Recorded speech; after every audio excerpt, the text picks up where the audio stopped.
cachorro que vive dentro de casa? Sinal de ansiedade, olha, vamos lá. Você pode ter um pet que não quer se alimentar direito, só fica escondido pelos cantos, né? E às vezes nós estamos falando, é claro, que tem que avaliar se não tem dor envolvida, mas imaginando que nesse caso não tenha dor envolvida. A gente pode ter também aquelas questões que falamos mais cedo, né? Um cachorro que tenha medo dentro de casa, pode, além de ficar pelos cantos, não sair muito para socializar com os indivíduos da casa, evitar alimentação, né?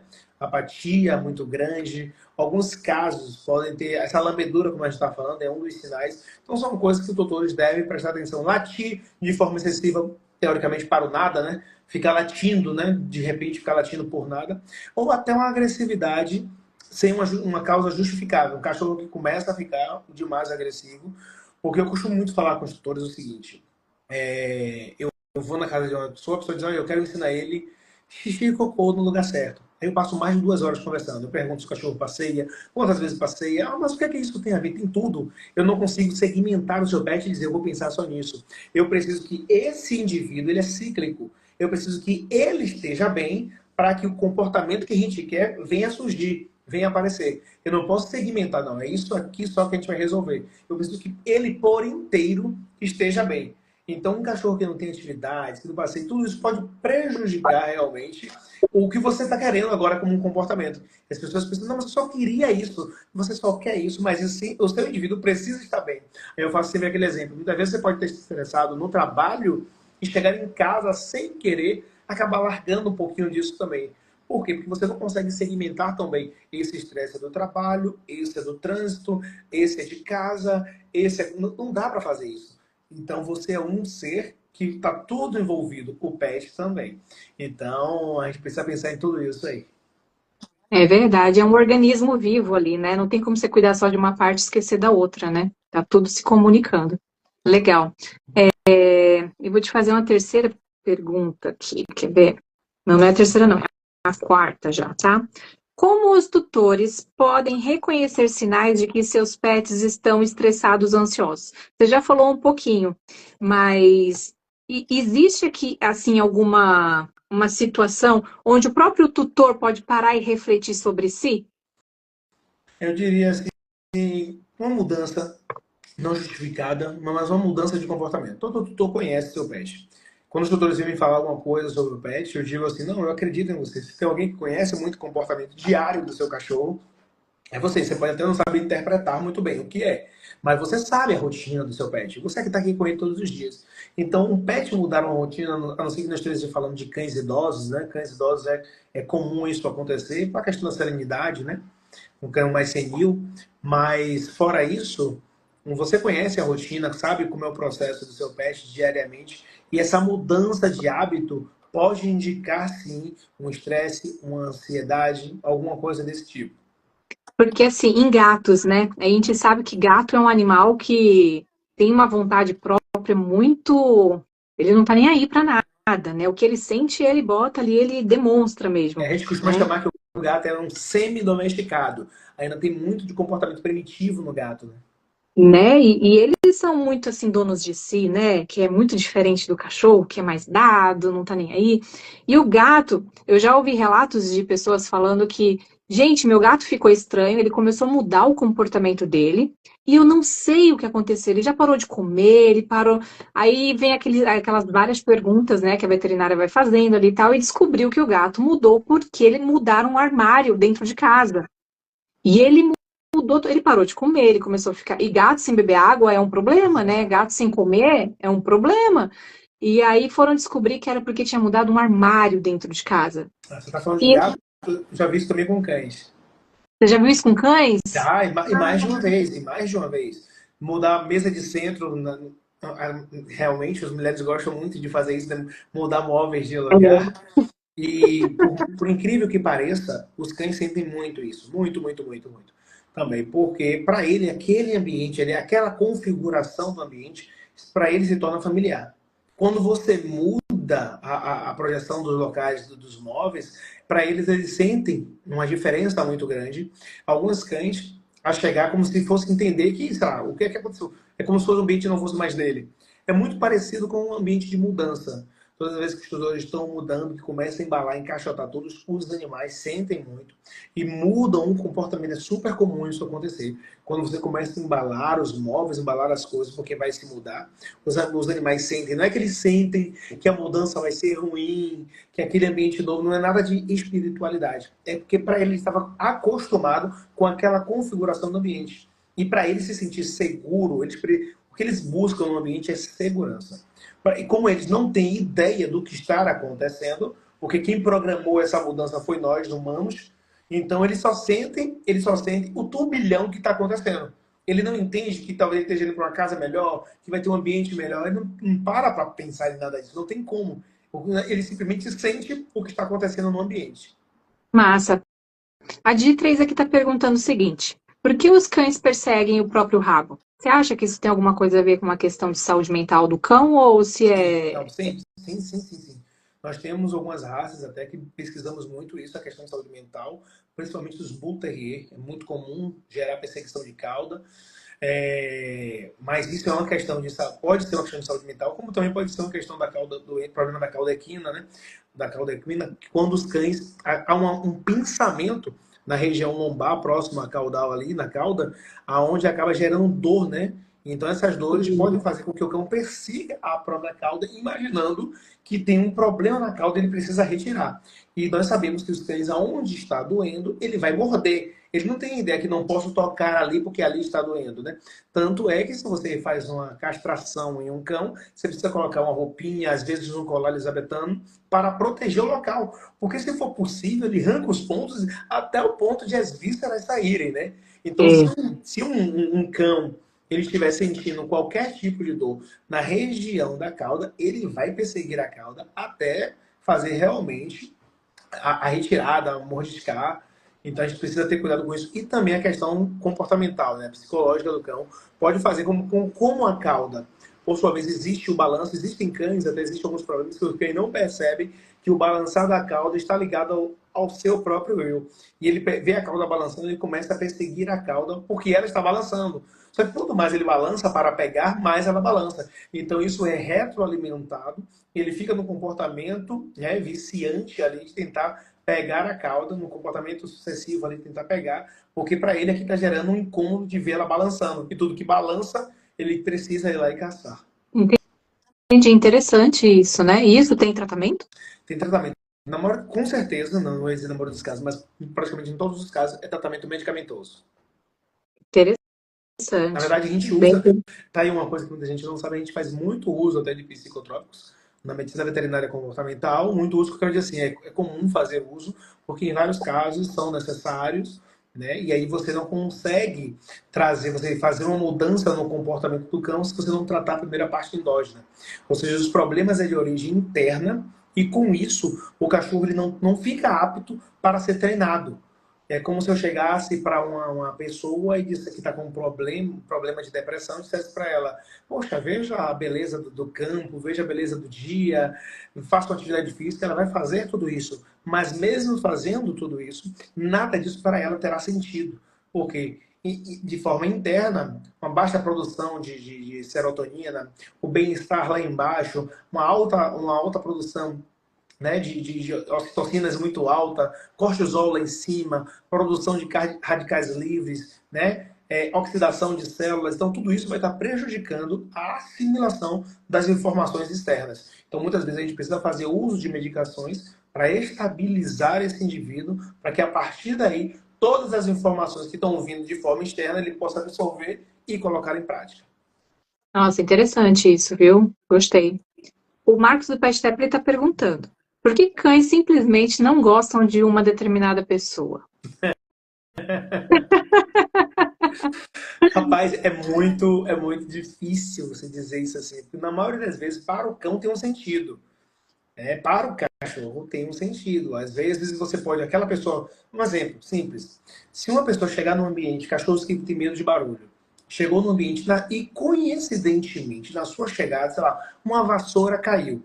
Ele se assustou, ele faz a conexão de que você tem ligação com aquele barulho. Então você é uma pessoa que traz estímulos ruins. Sendo que não foi você que derrubou a vassoura nem nada. mas como foi a sua chegada e aquele evento acontecendo, cães mais sensíveis pode guardar essa informação e a partir daí ter aversão a você. É como dizer, ela nunca debateu, nunca fez nada. E tem também aquela questão de postura, né? Como as pessoas se portam diante do cão. Tem gente que é muito espalhafatoso. Uma coisa que as pessoas não sabem, mas para um cão que está com medo ou um cão que tem um pouco de agressividade, não é interessante ficar encarando o cachorro, né, visualmente. A pessoa não fez nada, só está encarando olho no olho. Para o cachorro aquilo é desafiador, é chamando para o confronto. E aí algumas pessoas podem espiritualizar aquela situação, ela está vendo um espírito, é porque sua áurea não é boa. E o coitado, a coitada da pessoa não tem, sabe, vai ficar tá se sentindo culpada por não ter uma áurea boa e o cachorro não gostar dela. E sem contar também acessórios, né? Você pode estar chegando com um boné, tem cães. Tanto que no processo de socialização e ambientalização, nós tentamos colocar o cão em contato com o maior número de eventos, de situações, pessoas com boné, pessoas sem boné, pessoas de barba, sem barba. Tudo isso precisa fazer parte do contexto, né, mental do cachorro. As pessoas perceberam muito isso na época da pandemia, onde alguns cães estranharam muito as pessoas de máscara. Os próprios Sim, cães que nunca não estavam preparados para ver de repente todo mundo na casa chegando com aquele negócio na cara de repente.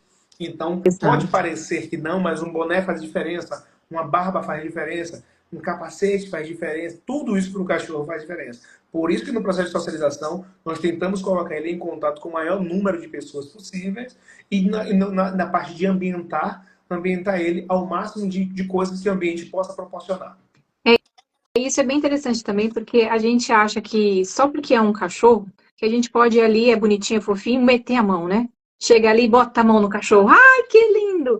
E é uma falta de respeito, tanto com o dono, porque se não perguntar se pode, né? Tanto com o animal.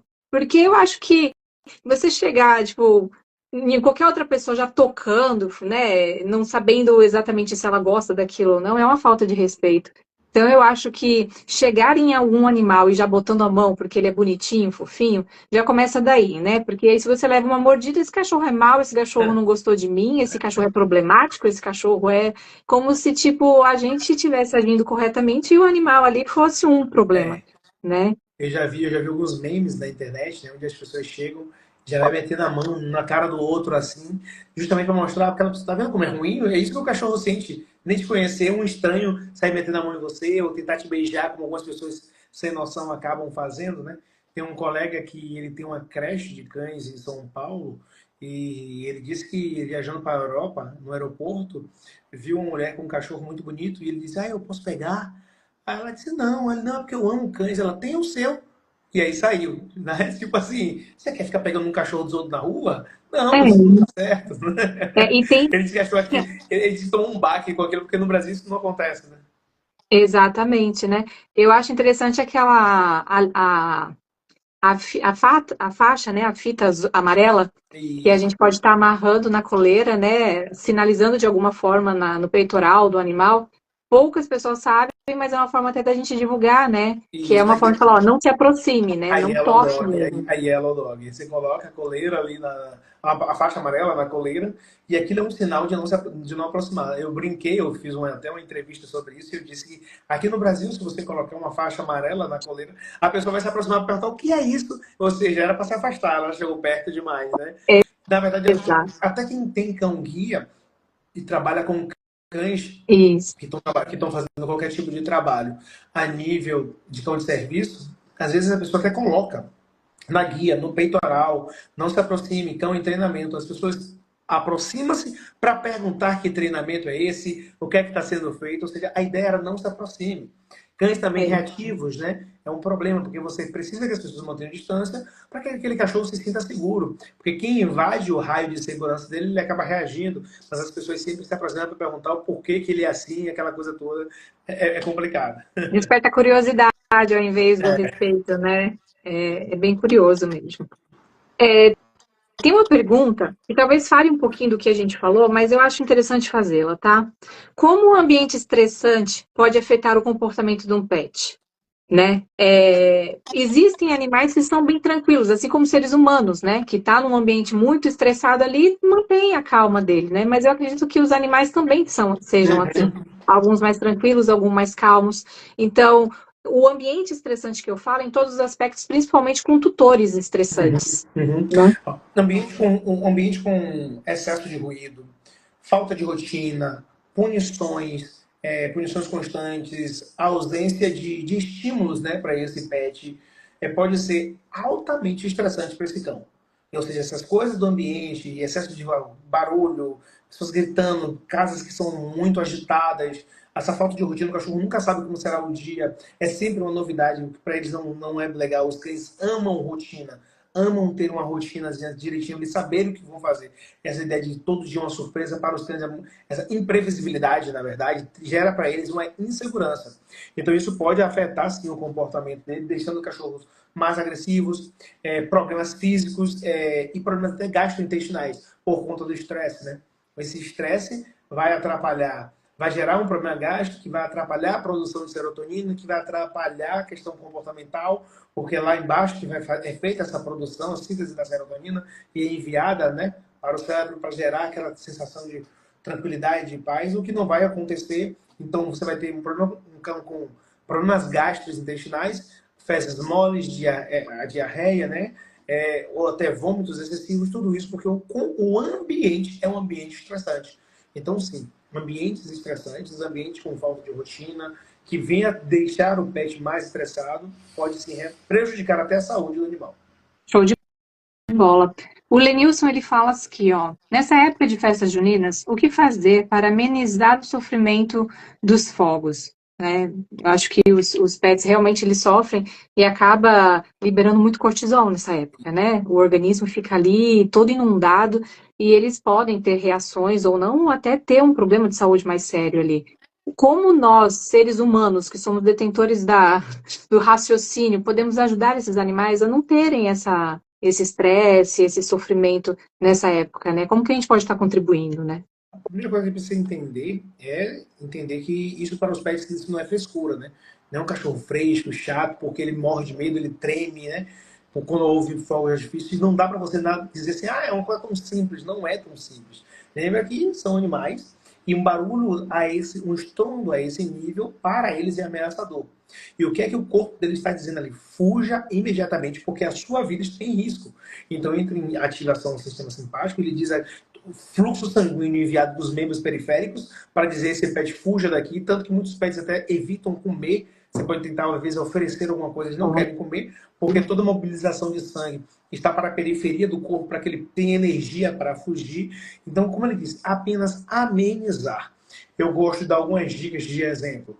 Se o seu cachorro sempre gosta, o seu gato sempre gosta de estar em um ambiente específico, um quarto, permita que nesse dia que vai ter fogos, ele tenha acesso a esse ambiente. Não mude a rotina dele de forma alguma. Ele gosta de ficar no quarto, gosta de ficar embaixo de alguma coisa, é muito comum. É mais provável de um pet que esteja assustado é se esconder embaixo de algum móvel. Embaixo da cama, embaixo de armário, por querer se esconder. Porque animais primitivos, como os canídeos, todas as vezes que eles estavam em um momento de vulnerabilidade, eles iam para uma toca, para uma gruta, porque toda a sua retaguarda estava protegida, ele só precisava observar a frente. Então é comum que hoje os cães gostem de toca, tanto que existem as caminhas que viram tocas para o cachorro entrar, existe a caixa de transporte, os cães gostam de ficar debaixo da cama, porque, diferente de um gato, que o ambiente de segurança de um gato é no alto, subir para a copa de uma árvore, os cães o seu comportamento. Por isso que é preciso entender a espécie, né?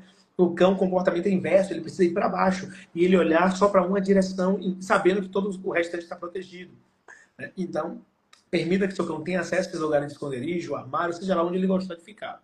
Dentro desse ambiente, se vamos dizer que ele fica no quarto, um exemplo, nesse quarto tenta fechar as janelas, né, para que diminua o impacto sonoro ali dentro. Se por acaso a janela é transparente e vai dar para ver os clarões do fogo de artifício, eu costumo dizer, deixe já o ambiente aceso, porque com isso o clarão do fogo de artifício não vai influenciar tanto o ambiente escuro dentro. Porque senão ele vai começar a perceber, toda vez que vem aquela luz, vai vir um barulho, ele já começa a ficar... Então deixa logo o ambiente aceso, que isso diminui o impacto de diferença, escuridão e claridade.